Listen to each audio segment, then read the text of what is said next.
Thank you, everybody, for coming to the Aaron Torres Podcast YouTube page. If you could do me a quick favor, see that little subscribe button at the bottom of your screen? Go ahead, click that subscribe button. Really does help our channel grow, our audience grow, and I really do appreciate it more than you know. So click that subscribe button. Appreciate your support. Now, here's the video that you came here for. All right, let's go ahead and dive into the Tuesday Night Champions Classic preview. Let me just say this. I don't care whether it's two Hall of Famers on the sidelines or two guys early in their careers at their respective schools. When you hear Duke versus Kentucky in college basketball, you know it's a big one. It's the Tuesday night late game. Should mention, by the way, we will be recording live here on the Aaron Torres Pod YouTube channel shortly after the show. Also, obviously available on podcast if that's how you prefer to listen. So make sure you're plugged in. Oh, by the way, producer Matt will also be on site interviewing Duke fans, Kentucky fans. If you are in Atlanta, you want to be interviewed for the Aaron Torres Pod, feel free to tag me. I will put you in touch with producer Matt. With that said, let's dive into the preview. And how about this? I'm recording here probably, about 5 p.m. Eastern on Monday. Well, FanDuel has a line out. Duke, a 6.5-point favorite. The over-under in this one set at 161.5. So Vegas is expecting a high-scoring game. And based on the early results, there is very good reason to understand why. In terms of this game, listen, let's start from the Kentucky side of things. And listen, we spent so much time this offseason talking about the roster, how it was all put together. But the one thing I'll sit there and say is now that we have 2 games of a sample size, I think Kentucky fans, you got to be over the moon how this team has looked through 2 regular season games plus 2 exhibition games. Know that the competition hasn't been that great. And also understand that, listen, there's just some stuff to clean up. There were turnover issues on Saturday against Bucknell. Oh, by the way, Mark Pope wasn't happy with his rebounding and his team's rebounding. That's a coach being a coach, because at the end of the day, when you look at this team, how can you not be thrilled with what you've seen? Through 2 games, averaging 101 points per game, shooting 40% from 3. And oh, by the way, here is the interesting thing with Kentucky. We talked about this roster construction all offseason long. We talked about the Mark Pope offense and how, frankly, with no disrespect intended towards who he had at BYU last year, what it would look like with even more talented players. Well, right now we are seeing that impact, because how about this? Through 2 games, 7 different players at Kentucky are averaging double figures so far this season. Obviously headlined by Kobe Brea with the step back turnaround 3, the Steph Curry turnaround and started running the other way before it went in. Otega Oweh, I got to be honest, second leading scorer, 15.5 points per game.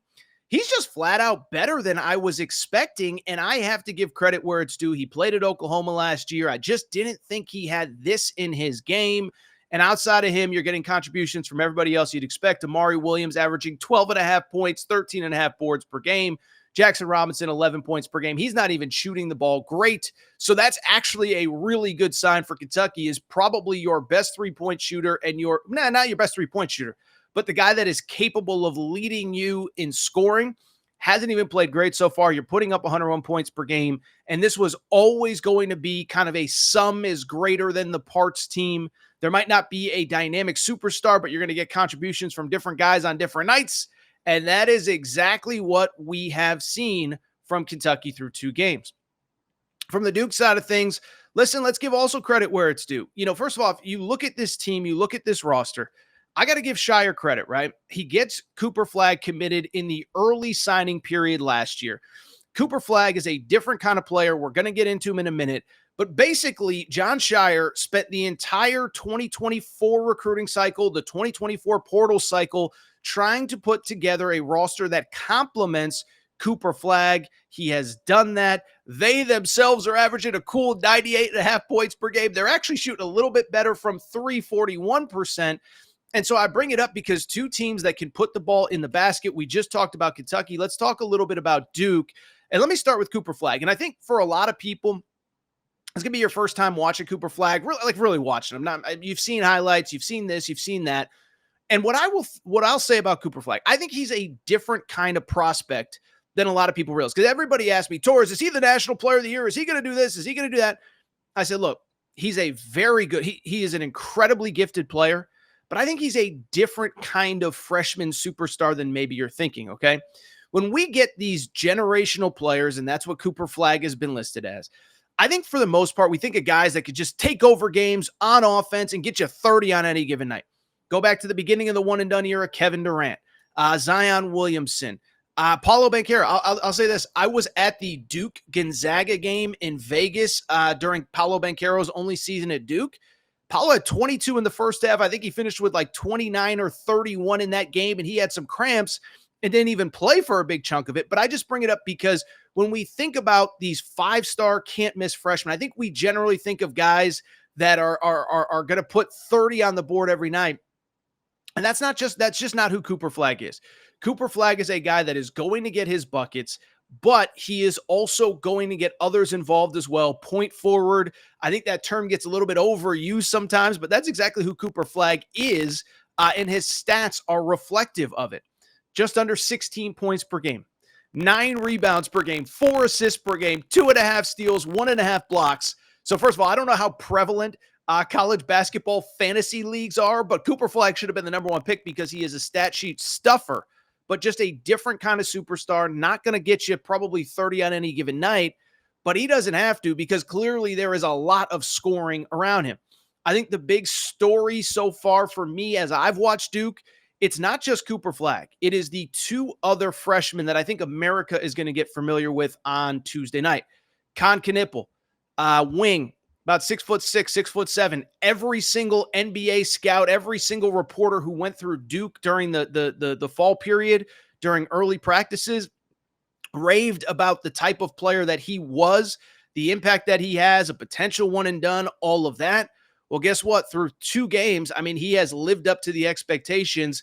How about this? 19 points per game, 18.5 points per game, but 18.5 points per game on 50% three-point shooting.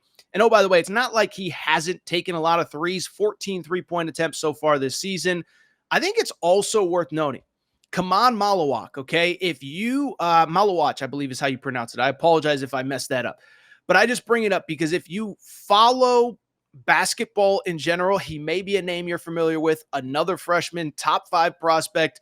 What's interesting about him, Cooper Flagg, remember, played for the Team USA select team, scrimmaging against the Team USA Olympic team with Steph Curry and Kevin Durant and LeBron James and Anthony Davis and whoever.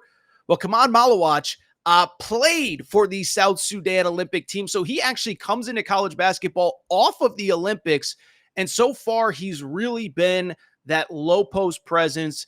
So far this season, 8.5 points per game, 10 rebounds, 1.5 blocks.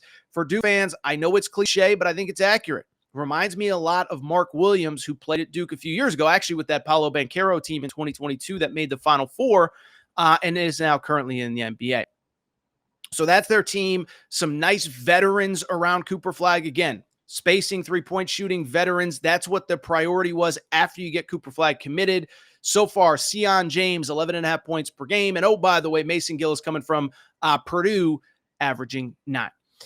Now, in terms of this game, in terms of what is going to happen, how it's going to go down, I'll say this. I believe, in my opinion, this is going to be kind of the classic old school, new school from the perspective of older veteran team versus younger, high upside team in their first real test, right?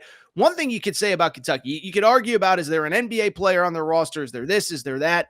And I think 2 things kind of stand out when I look at this Kentucky team. One, obviously a ton of guys who have been there before, right?